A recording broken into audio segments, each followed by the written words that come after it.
ನಮ್ಮ ಚಿತ್ರದುರ್ಗದ ಹುಡುಗ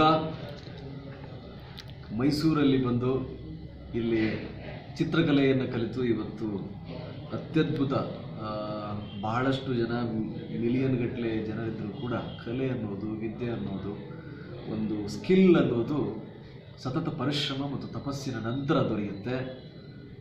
ಇವತ್ತು ಆ ಹುಡುಗ ಕೇವಲ 3 ನಿಮಿಷದಲ್ಲಿ ವಿವಿಧ ಚಿತ್ರಕಲೆಗಳನ್ನು ಜನ ನಿಬ್ಬೆರಗಾಗುವಂತೆ ಅವನು ಯಥಾವತ್ ತಯಾರು ಮಾಡ್ತಿದ್ದಾನೆ ಅಂತಂದರೆ ಅದು ಅವನ ಪಟ್ಟ ಶ್ರಮ, ಅದರ ಹಿಂದಿನ ತಪಸ್ಸನ್ನು ಹೇಳುತ್ತೆ. ಶಿವಕುಮಾರ್ ಕರ್ನಾಟಕ ಅಷ್ಟೇ ಅಲ್ಲ, ಇಡೀ ದೇಶದ ಚಿತ್ರಕಲೆ ಇತಿಹಾಸದಲ್ಲಿ ಅತ್ಯದ್ಭುತ ಆಸ್ತಿ ಆಗ್ತಾನೆ ಅನ್ನೋದಕ್ಕೆ ಎಲ್ಲ ಸೂಚನೆಗಳಿವೆ. ಅವನು ಬೆಳೀಲಿ, ಅವನಿಗೆ ಸದಾಕಾಲ ಎಲ್ಲ ಸನ್ಮನಸ್ಸುಗಳ, ಒಳ್ಳೆಯ ಮನಸ್ಸುಗಳ ಹರಕೆ ತಾಯಿ ಚಾಮುಂಡೇಶ್ವರಿ ಅವನಿಗೆ ಆಶೀರ್ವದಿಸಲಿ. ನಾವೆಲ್ಲ ಅವನ ಜೊತೆಗಿರ್ತೀವಿ.